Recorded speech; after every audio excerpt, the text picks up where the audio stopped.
This is the third in our series of Dead Poets Society this year, and it is an extraordinary pleasure to welcome our speaker, who's going to talk for 45 minutes or so. Then I'm going to ask one question and then open it to the floor.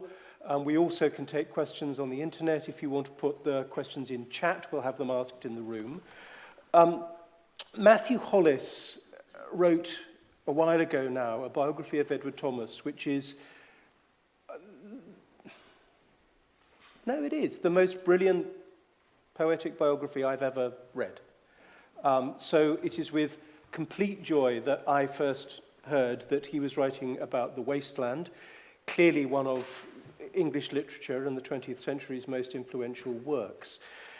I should say with another great spring of delight that we have the last 10 hardback copies in Britain for sale at the back. We also, which is really special, actually, and thank you to the publisher. We have the very first paperback copies, which have been released a month early, to be on sale today in Ledbury, which Matthew will sign afterwards. My only last practical comment is that there are fire exits. In the necessity that we need to use them, please do exactly as the fantastic stewards direct you to. And finally, to say that we are deeply grateful to be here, but we're also here because the Arts Council of England support Ledbury Poetry, and because Vivian Arscott, our patron for today's event, has given us her blessing and money for this event. So to them I also say thank you for making this possible, because the communal, societal, shared thing that is Ledbury Poetry, this beautiful festival, happens because people are so generous to make it happen. So thank you for your investment, thank you for your support. And to you all, have a wonderful hour. And welcome, Matthew Hollis.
At 1 minute to 11 on the 11th of November 1918, the last of 10 million soldiers fell in the Great War. 6 million civilians had also died, and the influenza that was to follow would kill in numbers that would exceed both totals. The war and the world had never witnessed such destruction on such a scale. It had never witnessed such wastage of life. Up and down Britain, towns and villages lay emptied of young men. Many who survived the conflict returned unable to work. Some wore masks to hide their injuries. Others were crippled by shell shock. Those who were able-bodied came home to a landscape of unemployment and debt.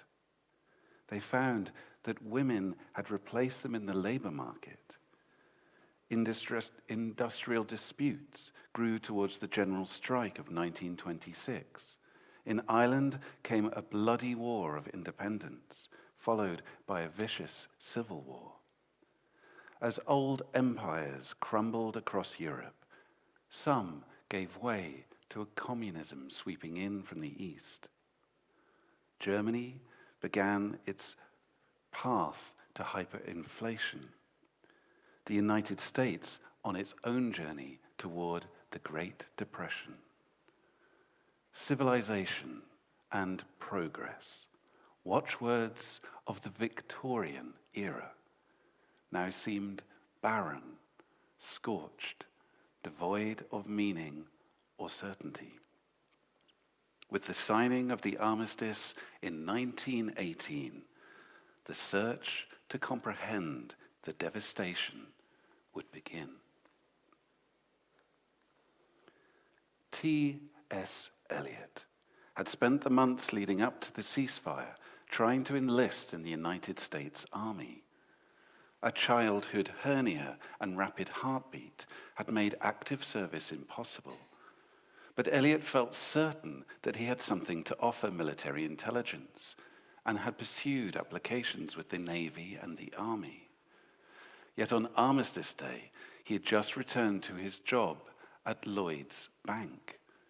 His efforts to enlist, he said despairingly, having turned to red tape in my hands.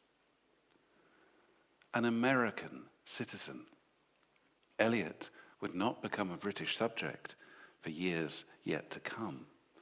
He was not under the same obligation as his peers to enlist. I don't think I should ever feel at home in England, he had written on his arrival in London in 1914. But as the conflict persisted, Eliot had come to see the war through the eyes of those who had fought it, and he would feel the call to serve. Ezra Pound had spent Armistice Day wandering through London in order, he said, to observe the effect upon the city's populace. But instead of drawing insight, he caught a cold from loitering in the November rain. He had worried persistently about his friend Eliot and had gone so far as to petition the American embassy to spare his friend from active service. If it was a war for civilization, he told the ambassador, it was folly to shoot or have shot one of 6 or 7 Americans capable of contributing to civilization or the understanding of the word. The armistice that had preserved Eliot might have provided Pound with some relief, but instead it seemed only to bring friction and unease. Pound remarked inexplicably to James Joyce that the returning troops were competition with which he must now contend. He felt disgust toward an England that had offered up so many young men to slaughter, as he put it, for an old bitch gone in the teeth, for a botched civilization. He would repeatedly tap his Adam's apple and pronounce that this is where the English stopped short, meaning failing to speak out, failing to use their brains. In December 1920, he would emigrate to France, he said, because the water was creeping up and the English white might wake up some morning to find that they had webbed feet. He would never again live in England. Everyone's individual lives are so swallowed up in the one great tragedy, wrote Eliot, that one almost ceases to have personal experiences or emotions.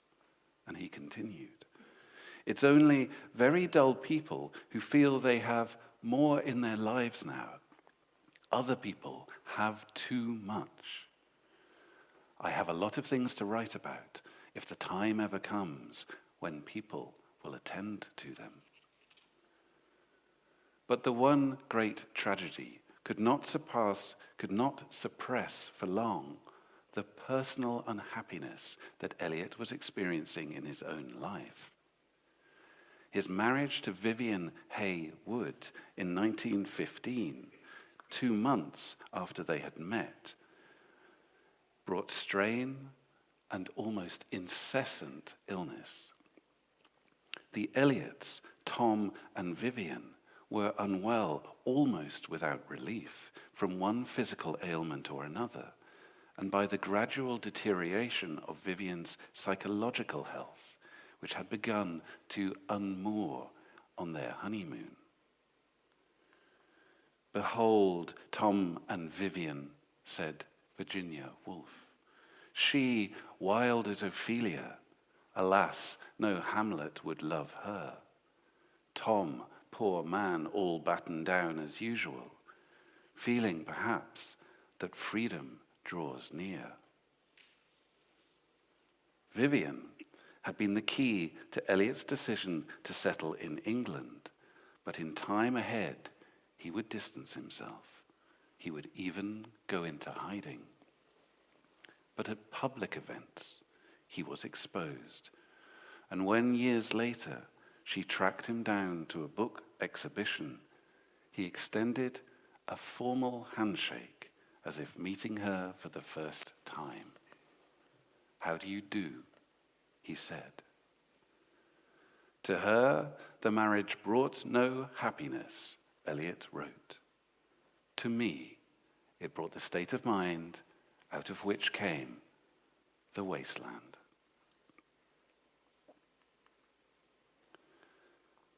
Eliot had spent the years that produced that state of mind struggling to make his mark as a writer. By the war's end, he had just turned 30, and thanks to Pound's endeavors, had seen his first poem published in an American journal, The Love Song of J. Alfred Prufrock, a poem that had been turned down in London for publication as being, quote, insane. That poem opened his first slim volume, Prufrock and Other Observations, in 1917, in a modest printing of 500 copies by the Egoist Press. Eliot would continue with small press editions, with Virginia Woolf's Hogarth Press and the Ovid Press in London. But in 1920, breakthrough came in the form of the mighty Alfred Knopf in New York, who brought out a first full-length collection unfussily titled Poems. The work, to that point, had shown undeniable brilliance, but it had not, Eliot believed, demonstrated the assurance of a writer working at the height of his powers. I am considered by the ordinary newspaper critic as a wit or satirist, he observed at that time. The desire to intensify and extend his writing drove Eliot onward. In 1920, he met James Joyce, and the following year read the typescript of what he called the truly magnificent Ulysses. He was instantly struck by its invention and its fragmentation. It has been said that Eliot would now do for poetry what Joyce had done for the novel. I have several things I want to do, Eliot remarked, and I want a period of tranquility to do a poem that I have in mind. That poem would turn in Eliot's imagination in the spring of 1921, and by then it existed in 2 draft sections. It did so while the commute of his work to Lloyd's Bank continued to tire him, and while the commune of his marriage inflicted ever deeper scars. By the autumn of that year, Eliot's health, as well as Vivian's, was teetering on the brink of collapse. Eliot's father had died and had left behind in the relationship with his son unfinished business. The family had not approved of the marriage to Vivian and had, in effect, locked Eliot out of his inheritance because of it. And nor had they approved of his decision to anchor a literary life in England and turn his back on an academic career at Harvard University. When Eliot's mother visited London in the summer of 1921 and meet Vivian for the first time since the couple's marriage 6 years before, Eliot would place all of his hopes on an emotional and perhaps financial reunion with his mother. But it was not to happen. And when, at the summer's end, his mother sailed home for America without any recovery in their relationship, in the desolation that she left behind, Eliot finally collapsed. Tom is having a bad nervous or so-called breakdown, wrote Vivian in November 1921. Said Eliot himself, "I have seen the specialist, said to be the best in London, who made his tests and said that I must go away at once for 3 months." Eliot repaired first to Margate in Kent, where he would spend a month recuperating at the Albemarle Hotel. In an autumn heatwave, he would sit out at the Nyland rock shelter overlooking the sands, practicing the mandolin that Vivian had bought him, and beginning a third section to a poem that he'd been working on, at least in draft, that spring in London. From there, he would go on to Lausanne in Switzerland for specialist therapy with, in Eliot's description, the best mental specialist in Europe, a doctor who would talk to him about dissociative emotion and how it was possible for the mind to make an escape from personality. It was there that he would begin the poem's 4th and 5th sections. On his return from Switzerland, Eliot would break his journey in Paris and deliver to Ezra Pound a draft of a poem in parts. Or more accurately, perhaps we should say the poems in parts. For he carried with him typed copies of disparate papers that would comprise The Wasteland. Parts 1, The Burial of the Dead, and 2, A Game of Chess, and almost 200 lines of Part 3, The Fire Sermon. And we think manuscript drafts of Part 4, Death by Water, and possibly Part 5, What the Thunder Said, together with 10 discrete poems, some of which he intended to place as interludes between the 5 sections of the poem.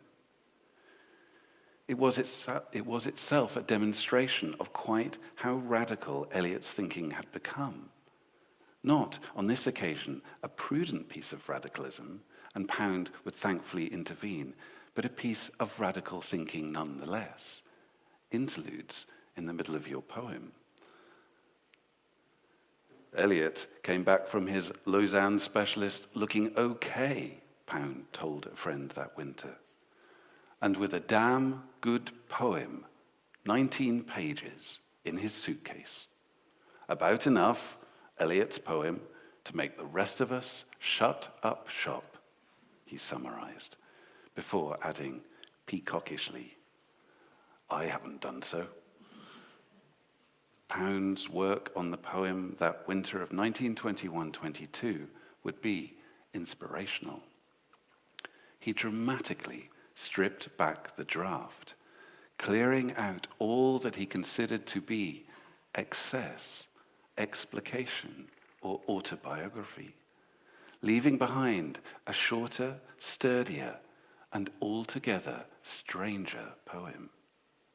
And he shrewdly unstitched the piece from Eliot's surrounding work, persuading his friend not to clutter the typescript with any accompanying verses, but to let the longer work stand confidently on its own. He called himself sage homme, the wise man, or male midwife. And he proudly offered Eliot some doggerel on the subject. "These are the poems of Eliot," he wrote. "Know, diligent reader, that on each occasion Ezra performed the Caesarean operation." Said Eliot, Pound did so much to turn the wasteland from a jumble of good and bad passages into a poem. Pound had understood what Eliot had seen in Ulysses, that the unity of a text could lie in its disunity. One narrative could end and another could begin. One voice could talk across another. Convention could be challenged, comfort disturbed. It could take for unity, in one critic's phrase, sterility, disordered desire, and impotent longing. Energy, in other words, lay in fragmentation. The poem famously began, "April is the cruelest month, breeding lilacs out of the dead land," except it didn't. It actually began like this. First, we had a couple of feelers down at Tom's place. There was old Tom, boiled to the eyes, blind. And so it continued, pursuing a men's drinking night out in Boston, rather like James Joyce had done with a visit to Nighttown in Ulysses. At that stage, Eliot was toying with the title, He'd Do the Police in Different Voices, a title that would not survive beyond the poem's opening pages. Pages that Eliot now ringed, reworked, and corrected before finally cancelling it altogether. The first 54 lines of his poem wiped out in a stroke, only to be restarted in the form that we have it today. April is the cruelest month, breeding lilacs out of the dead land, mixing memory and desire, stirring dull roots with spring rain. Winter kept us warm, covering earth in forgetful snow, feeding a little life with dried tubers. Summer surprised us, coming over the Starnbergersee with a shower of rain. We stopped in the colonnade and went on in sunlight into the Hofgarten and drank coffee and talked for an hour. Pound would undo all that he found regular. In other words, too regular in Eliot's rhythm. Those moments where he heard Eliot falling back into blank verse, what he called tum-pum. Here, the opening lines in the draft of section 2, a game of chess. The chair she sat in like a burnished throne glowed on the marble, where the swinging glass held up by standards wrought with golden vines. 2 penty, wrote Pound in the margins, meaning pentameter. And we can take a look at what he meant. The chair she sat in like a burnished throne glowed on the marble where the swinging glass held up by standards wrought with golden vines. Criticisms accepted so far as understood with thanks, wrote Eliot. And he revised that second line, removing the word swinging, thereby bringing the line in from its 5-stressed pentameter to a 4-stressed tetrameter. Not a revolution, but enough to jolt the logjam of the regular iambic pentameter. He showed the revised line to his friend, with golden vines changed to fruited. "Okay," replied Pound. The chair she sat in like a burnished throne glowed on the marble where the glass held up by standards wrought with fruited vines, from which a golden Cupidon peeped out. Another hid his eyes beneath his wing, doubled the flames of 7-branched candelabra, reflecting light upon the table as the glitter of her jewels rose to meet it from satin cases poured in rich profusion. Vivian, too, was a reader. More than that, she was a contributor, writing beside a section about marital intimacy in a game of chess. Don't see what you had in mind here. Elsewhere, she would write, "Wonderful," and again, "wonderful." Her ear for the speech patterns of the typical public house brought revisions such as the line, "If you don't like it, you can get on with it." That was Vivian's.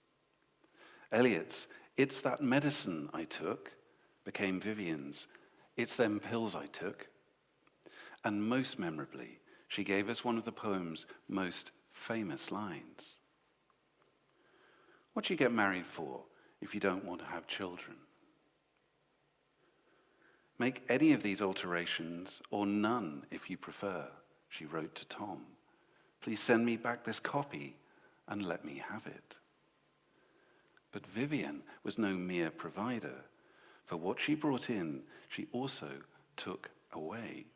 She was responsible for the removal of one line, "The ivory men make company between us," which she considered a hurtful description of a barren marriage. Strangely, it was beside these lines that Vivian simply wrote the word "yes." Nevertheless, the line would be removed by Eliot. But it was Pound who would do the heavy lifting, cutting some 235 lines, and perhaps just as importantly, separating out once and for all the poem from its 10 satellite texts that Eliot had wanted to weave into the poem. Part 3, the fire sermon, Pound cut the first 72 lines, writing "too loose" and "rhyme drags out to diffuseness," before writing "okay" beside the start of the passage where he thought the poem should begin. Elsewhere, his criticism was even more succinct. At one point, he simply wrote the word "bollocks." Just that. About the fourth part, Death by Water, Pound's doubts began early with the manuscript, writing, "Bad, but can't attack until I get TypeScript." When eventually a TypeScript was produced by Eliot, probably typed on Pound's typewriter itself, he expanded. Verse not interesting enough as verse to warrant so much of it. And then he cut the first 80 of 92 lines. At the top of the end of the next section, he would write, "Okay, from here on in, I think." And relieved, Eliot agreed.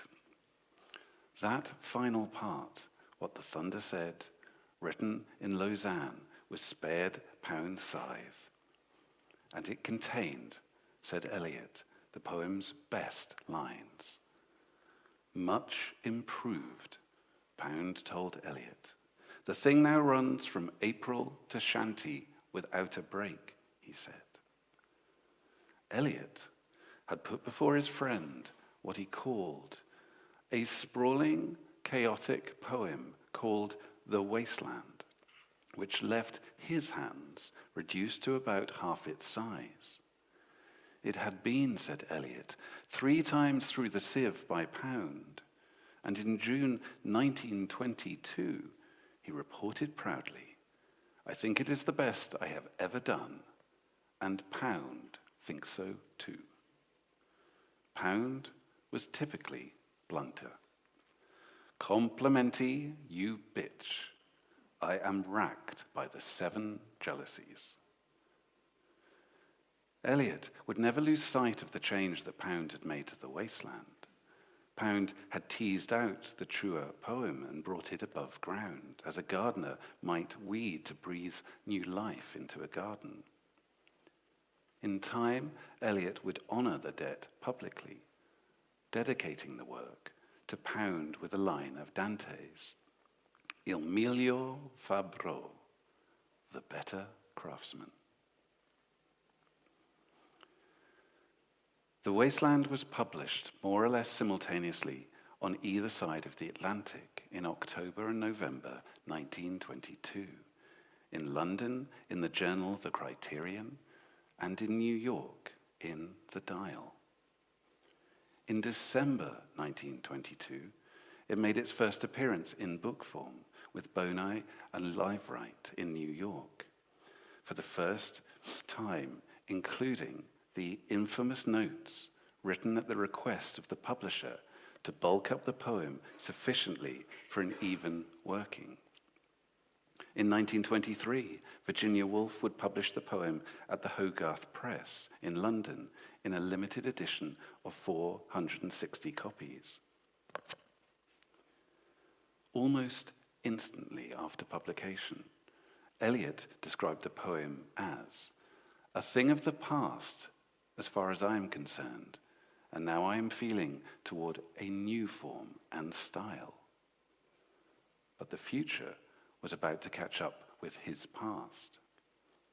The poem is famous for its fragmented style, infamous even. Wrote Virginia Woolf after Eliot recited it to her, "What connects it together? I'm not so sure." It has been said to reflect a lack of moral certainty that abounded in the years after the Great War. It has been said to explore intimate relations, to be about mythology and religious quest, about moral decay. It has been said to strive to find meaning in a meaningless era. It has been said to be about heterosexuality. It has been said to be about homosexuality. It has been said to explore death and to explore rebirth. It has been said to be an examination of mental and emotional collapse.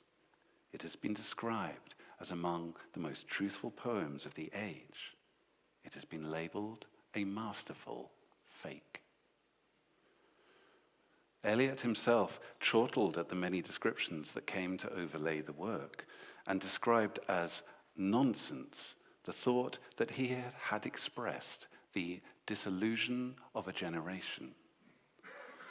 To me, it was only the relief of a personal and wholly insignificant grouse against life.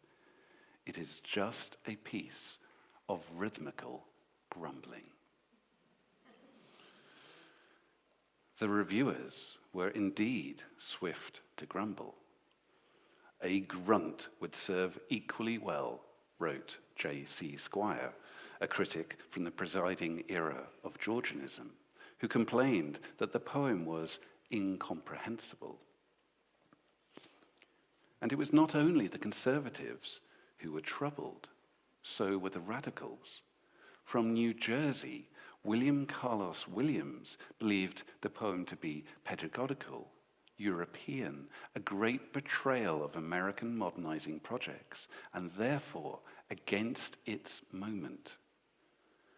The Nation complained that one portion of the poem was seemingly spoken by a slut.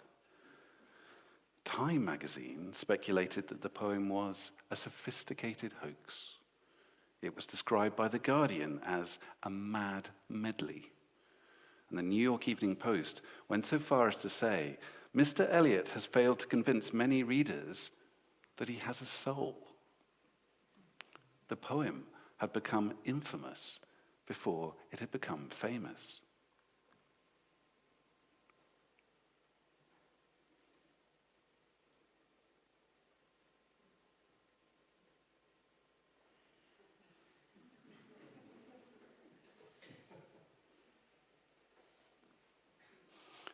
But famous it would become.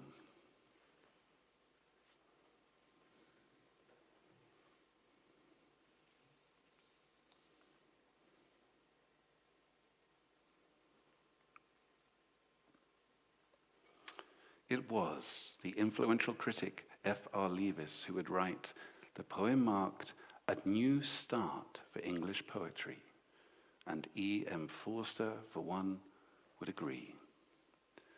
Modern experience could no longer be constrained by traditional verse form or rigid meter. With the war, experience was now too unruly, too chaotic, too shocking to be wrapped and ribboned in rhyme. The world would never again return to the security of the Edwardian hearthside, and nor could literature. We are, Eliot wrote darkly, living in the immense panorama of futility and anarchy, which is contemporary history. Contemporary history now lay squarely in the hands of the modernizing Eliot and Pound, or at least it lay in Eliot's. For although Pound and Eliot had worked with unity on The Wasteland, no sooner was the poem published than their worlds began to separate. Said Eliot, every room, even a big one, seemed too small for him, he observed of Pound. In America, he would no doubt have always been on the point of going abroad. In London, he always seemed to be on the point of crossing the Channel. When in 1920, Pound did cross the Channel, he told James Joyce that he had chosen a new start rather than what he called preserving this bitched mess of modernity. For while Eliot was hitting his stride, Pound was faltering in his. Once he had been the kingmaker, but now his new work was universally condemned. He looked to a new turning, the vast canvas that was The Cantos, a poem in 120 parts, written across half a century. It would come to stand as one of the great modernizing poets to some, and to others, its greatest of follies. In 1922, he announced that the Christian era was over and that the Pound era had begun. But it would be Eliot to whom the era would belong. Eliot left Lloyd's Bank to join Faber and Guire as its first poetry editor. He turned his back on America to become a British citizen and joined the Church of England shortly after. As his standing grew, so did his fame. He followed The Wasteland with The Hollow Men, Journey of the Magi, and Ash Wednesday. He began to build one of the most respected literary lists anywhere in the English language. He achieved a literary celebrity that would accompany him throughout his life. Pound's world, conversely, began to unravel. He became manic and unpredictable. His daughter spoke of him visibly fighting a wasp nest in his brain. James Joyce was said to be frightened of being alone with him. Pound left for Italy and began to date his letters by the fascist calendar. He had an audience with Benito Mussolini. Pound was now published by Eliot. Eliot now the publisher of Pound. But their relationship had foundered. There did come a time, of course, Eliot wrote, at which difference of outlook and belief became too wide. at a moment when Eliot was composing the hypnotic grace of 4 quartets, Pound was broadcasting a vile hatred on Radio Rome. Pound would be hunted down and arrested by the Allies. He would say that Hitler was a martyr, comparable to Joan of Arc, and all this in the years when Eliot would receive the Nobel Prize in Literature. For a decade, Pound would be incarcerated in St. Elizabeth's Hospital for the Criminally Insane. It would take a presidential pardon to secure his release. Of those who campaigned for it, chief among them was T.S. Eliot. As a young man, it was Pound who guided Eliot into his wasteland. As older men, it would be Eliot who would release Pound from his. But their collaboration was assured, forever etched into this remarkable poem, this exploration of anxiety, this flight from mental torment, this honoring of forgotten lives, their myriad and unforgotten voices.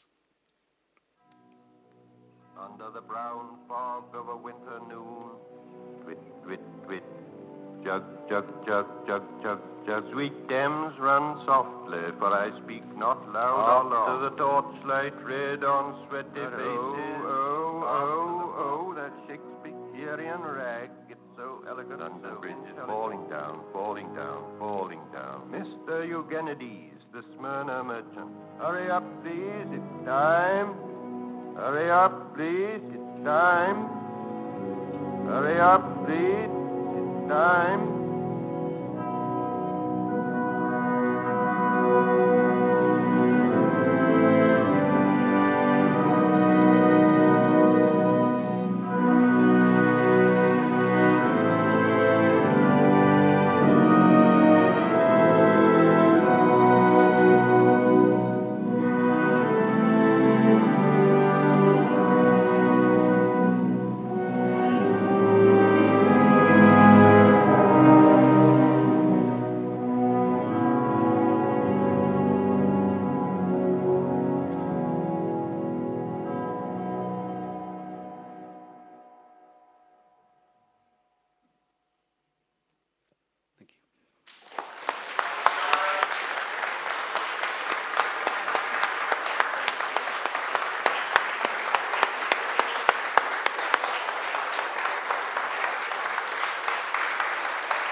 Thank you. We all love that. Thank you. I should say that among his many other talents, Matthew is the poetry editor, the now stepping down poetry editor of Faber and Faber, and sits, I imagine, at T.S. Eliot's desk.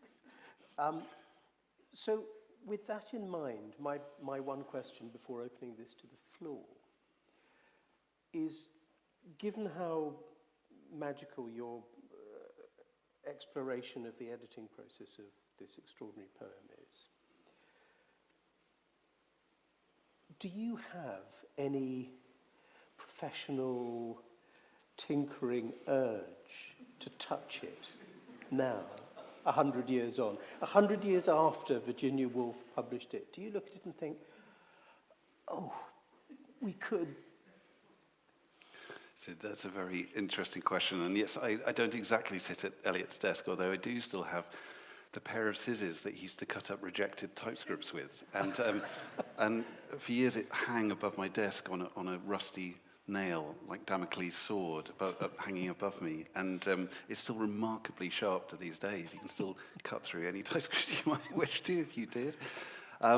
Would I edit that particular poem in a different way? I was talking to a poet friend of mine who thought that actually the poem still wasn't very well edited and it could have been a better poem or a different poem. But I actually think my itself is that the confluence of what happened with Pound and Eliot at that moment produced the most extraordinary thing that can happen when an author and an editor come together in a true fruition. Because I think had Eliot published the poem that he was working on before he gave it to Pound, I think we would read it today, but I don't think we'd regard it as a great poem. I think we'd feel it was too sprawling, and it was too incoherent to have made sense, and I think it was too in the debt of dramatic verse forms that itself would seem quite dated to us now. But what I think was remarkable about the process is there was a moment in which it seemed as if the same poem, a single poem was living in both people at the same time. It was quite an extraordinary thing. Pound had understood what the poem was supposed to be, it was supposed to feel, the rhythms of it, and it was as though they both possessed it at that moment, and they worked in a kind of harmony to make it the thing it was. And it's also interesting how readily Eliot was prepared to accept such enormous cuts to his poem, and not to take them quote unquote personally. And when he says criticisms accepted so far as understood, that was quite extraordinary. And he saw, I think, as Pound did, that there was a common eye on the poem. And I think that's the true trick of this particular piece of editing, that it was jointly possessed at that moment. Okay, Matthew, thank you. I promise you I'm holding myself to my one question. Please, if you have a question from the floor, will you put up your hand and we'll bring you a microphone so that you can be better heard and recorded for posterity. I'm saying this confident that we have a microphone, which appears not to be the case. Andy, do we have a... We can always repeat the question if we don't. Well, no, so it's just ready. This is only so that people in Lahore and on the Vancouver can hear you as well. Gentleman here, please. Thank you. My question is this. Did you find any evidence that Eliot or Pound were aware of contemporary literary aspects of the visual arts? For example, in Dada with cut-up verse, or with surrealism and the exquisite corpse technique? That's the question. I think that's a very good question, and I think even to enlarge the circle of that question straight away, if I may, I think that there's also a lot of evidence that there was musical experience running into the poem, as well as some literary as well, because I think what was going on in the arts, both visual and musical, as well as literary at that time, were, as it were, common responses to the explosion of the Great War. And I think it's no accident that among Pound's friends was Wyndham Lewis, and Lewis was also a co-editor of with Pound, and they were very plugged into the London literary scene and London artistic scene, and Paris too.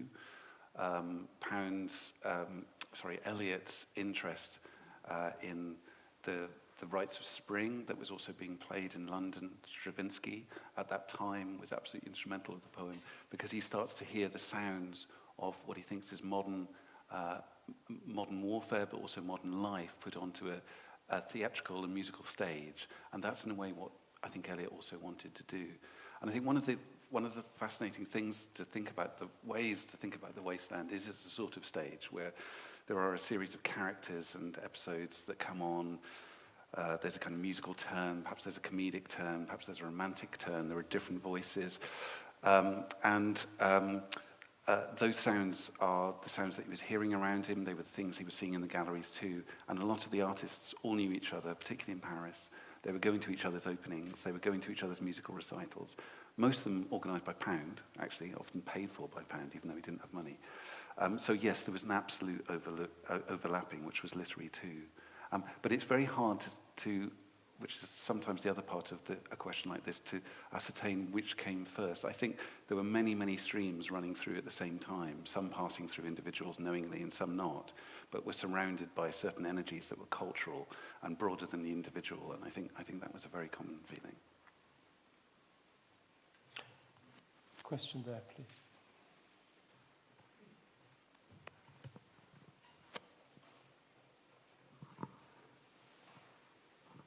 Did Eliot reject any of Pound's suggested removals? He did hang on to parts of the poem that he thought Pound had perhaps misunderstood. There are moments where Pound accuses Eliot in the typescript of being 1880-ish, which was an insult, meaning you're 40 years out of date, and Pound was reminding him that we live in the 1920s and not the 1880s or the 1890s. But often Eliot hung on to his guns, and usually over the musical moments in the poem, because Pound and Eliot's ears were slightly different in their tuning. Eliot had a longer line and a more musical rhythm, and Pound was not many years beyond his great manifesto for imagism, which was to pare down poetry to its minimal things, which was to have no redundant words, to have absolute rhythm, by which he meant a kind of musical phrase and not the metronome, and a language stripped back to its absolute bones. So, in a way, if you took those three principles, you would never have guessed he could have edited a poem like this, because it's a poem of 434 lines with lots of flowing phrases, which were not Pound's thing at that moment. So many of those, I'm sorry for having trouble with the mic, many of those moments, the musical ones, were the ones that Eliot retained for himself, because they were, he thought, his deeper expression of the anxiety that was coming through with the poem, I think. The question here, please, and then we've got one from the internet. Yep, just here. So were you putting up your hand? Yeah. You mentioned when he was in Lausanne seeing his specialist that he talked about dissociative personality states. Can you say a bit more about that? What was Eliot's view of that? So Eliot was in Switzerland, and friends of his were just down the road in Vienna with Freud. It was a moment at the same period where psychoanalysis was opening up. And the doctor that Eliot saw took an opposing principle to psychoanalysis. Rather than mine your experience to uncover the depths within and to bring them out and find your understanding through that deep interrogation, Eliot sought a doctor who instead wanted to cover that up, to patch it up, and to teach you a day-to-day way of coping with your ails and mental strife. So Eliot would see him and spend half an hour with him every day, and the rest of the day was spent doing physical exercise, like holding your arm straight up for 5 minutes and concentrating on nothing else and the power of your body and your mind. And the idea was that if you could control your physical body through your day-to-day application of your mind, you'd be able to control your feelings, your inner feelings. So it was a kind of band-aid, really. And he left Lausanne elated. He finished the poem there. He wrote the final section that Pound himself was the only bit he barely touched, because it came almost in one sitting. And it seemed to be the zenith of all of these things coming together. And Eliot stepped out, having finished this great poem that had taken him so many years, and seemingly found a happiness that he had for the first time perhaps experienced in his life. And surprise, surprise, it didn't last very long. And within 3 months of being back in London, he was back in the same psychological state as he was. So, I mean, that form of analysis is still practiced, but it perhaps isn't so widely adhered to as that particular moment of vogue attention that Eliot found himself in. Thank you. Can we have a question? Yeah, from Zoom. Hi, thank you. Rave reviews from the Zoom audience here. Many people saying brilliant and thank you and so on. So 2 connected questions. What is the music that played at the start and end of the lecture, and why did you select it? Oh, that's Fold's World Requiem, and it was written or first performed at almost the same moment as the Wasteland was, and I can't often, when I work on a project, I listen to the music of the period, and particularly the music that I thought was being listened to by the writers. This wasn't, of course. Eliot didn't know about this, but it was first played around about the same time, and now it's completely aligned in my mind, actually, with this poem. Okay. Yes, sir.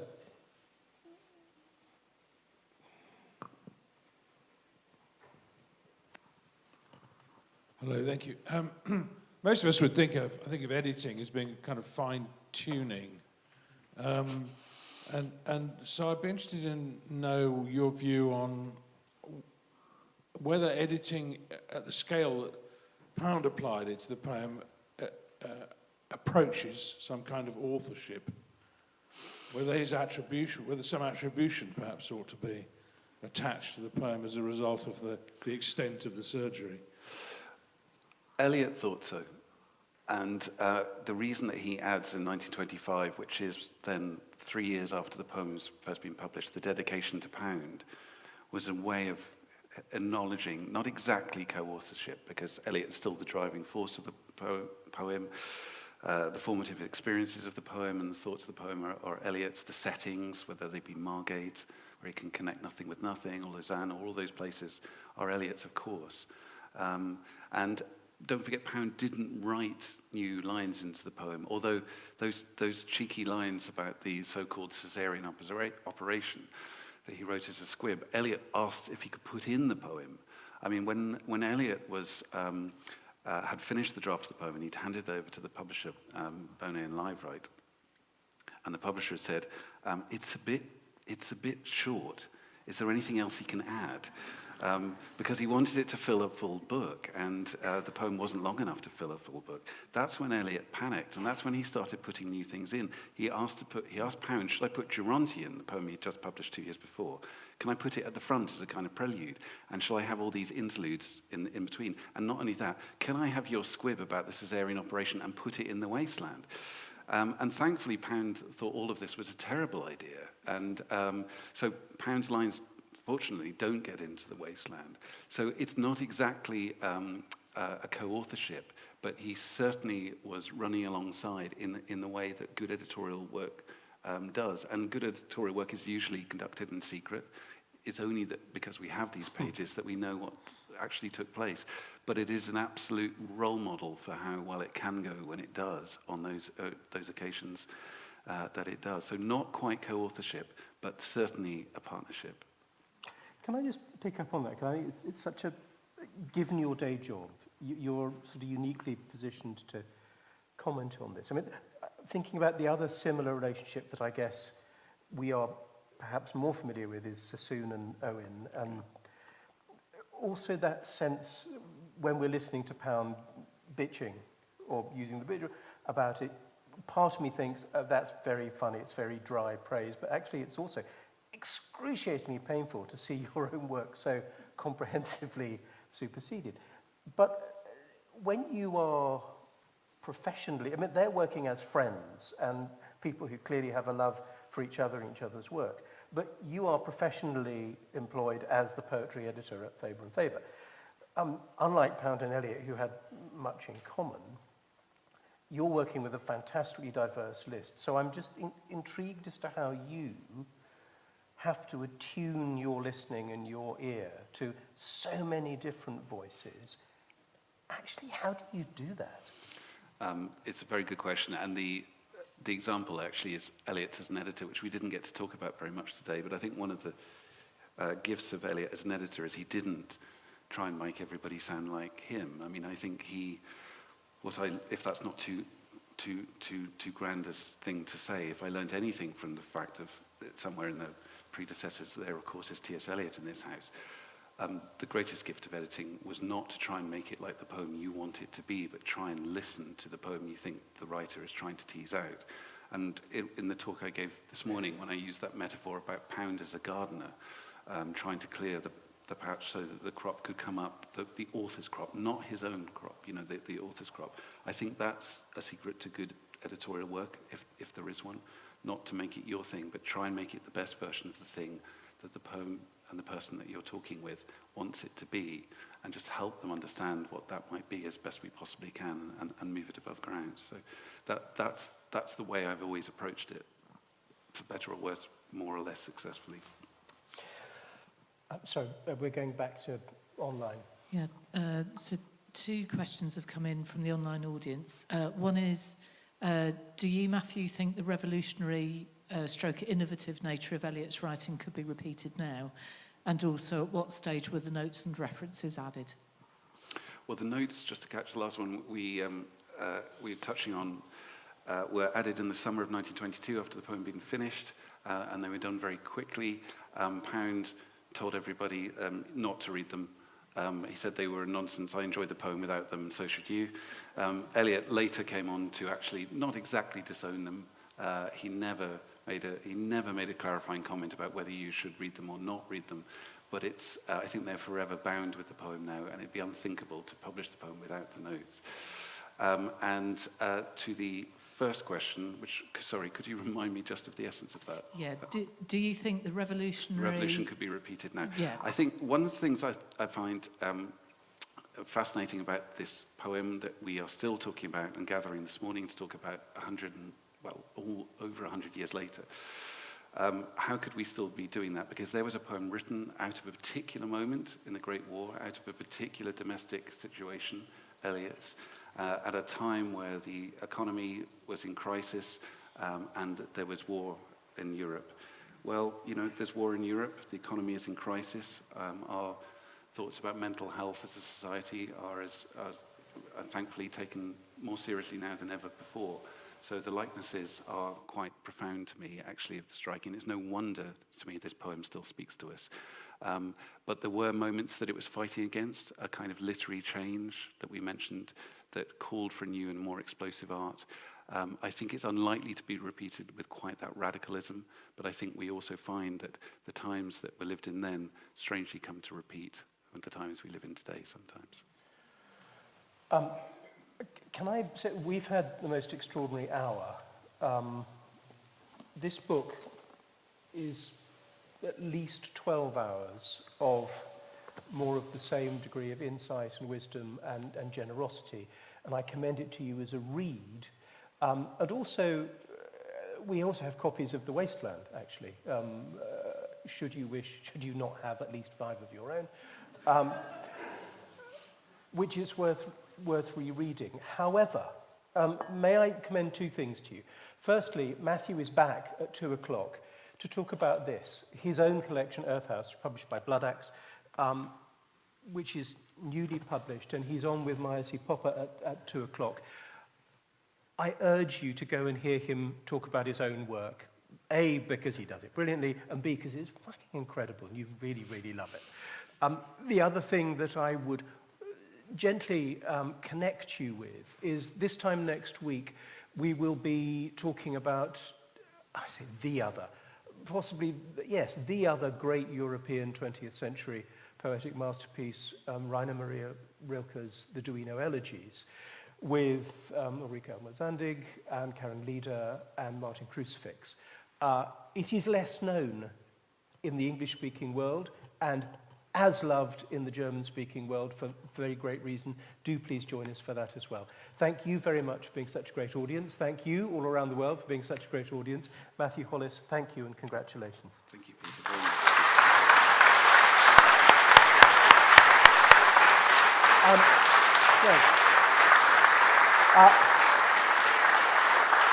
I have one last duty, which is to bestow upon Matthew, not yet the Nobel Prize, that will come, but this very beautiful ceramic Ledbury Poetry Festival badge, which we give to all our authors. Thank you very much for joining. Thank you very much.